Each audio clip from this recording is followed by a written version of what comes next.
becoming or coming to public life and making a disclosure of the nature that I did is one which I know most people probably in this room would probably never do.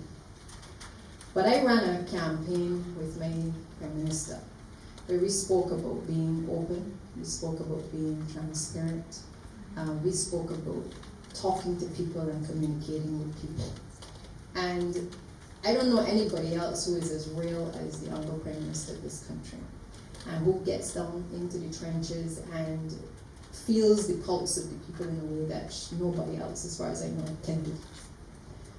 But it was that lesson of the previous months and years that led me to disclose to the country my diagnosis.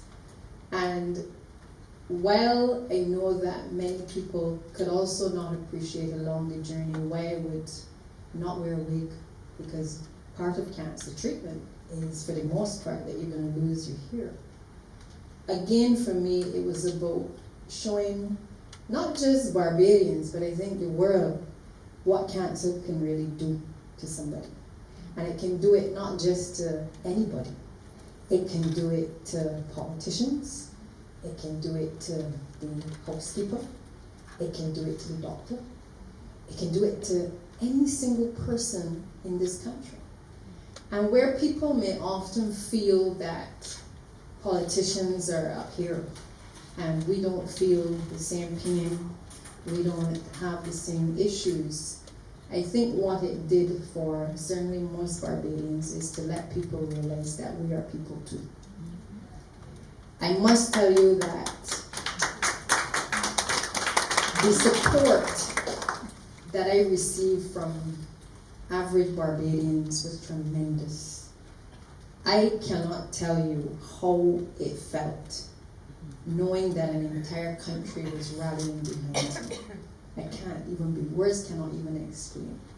But whether it was the text messages, whether it was the Facebook comments, whether it was people reaching out via WhatsApp, the one thing that I came away from this last year realizing was how important support is when you are facing any condition. And it doesn't have to just be breast cancer. Because there are a lot of people, and many of you may know them, who are experiencing some kind of health challenge. And oftentimes people don't want to talk about what they're encountering because there's fear. They don't want people to judge them harshly.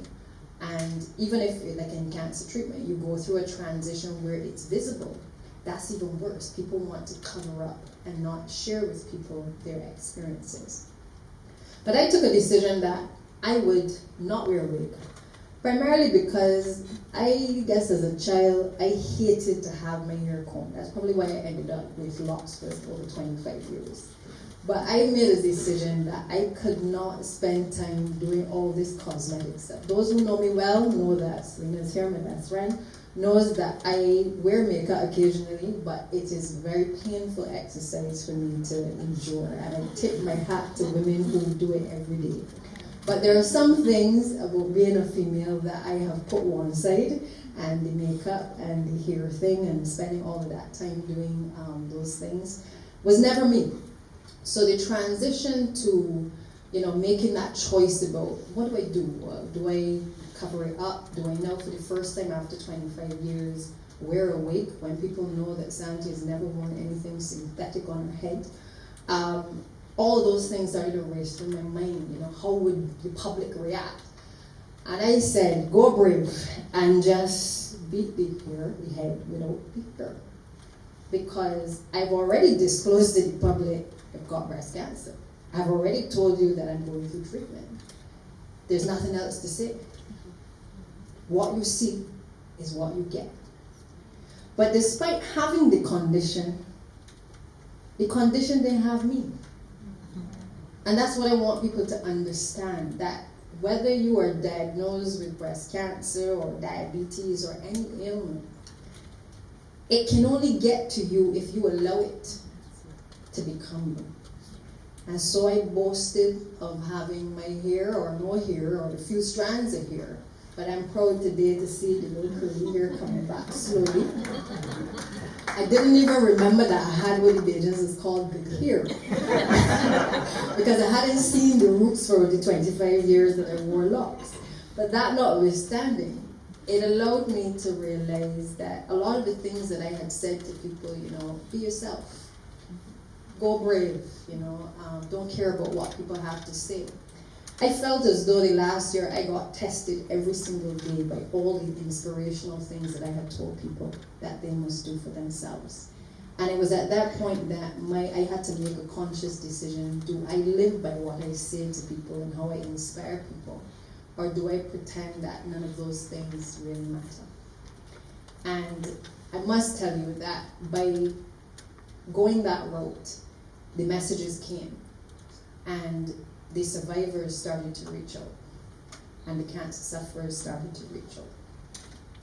I became a mentor to lots of Barbadians who were encountering various illnesses. I became, even though I was going through my own challenges, I listened. I became, Selena's here nodding because many times she came and she stayed with me in Miami as well. And I would be on the phone talking to people and trying to find solutions for their challenges through their own cancer treatment. Because the thing about being in a situation like that is that it shreds you of everything, all your titles. I was no longer minister, I was no longer attorney at law, I was no longer entertainment manager. Everything was stripped of me. Once I made that announcement to Barbados. And I became, every day that I went to the hospital for treatment, or every occasion I went to the hospital for treatment, a few things. Santia Bradshaw, 13th March, 1976. That's what I became. Because the doctors, the nurses, nobody in the institution cared about any of my titles. It didn't matter to them because they were treating the patient called Sandy Bradshaw with my date of birth. Understand what that does to you mentally. I worked my whole life to be something. My father is here, and my mother as well brought me up to set goals and to achieve things. And cancer then came and became something that I hadn't worked for. I had set no goals to be a cancer survivor. But along the journey, I became something that now Janelle and others have titled me a breast cancer champion.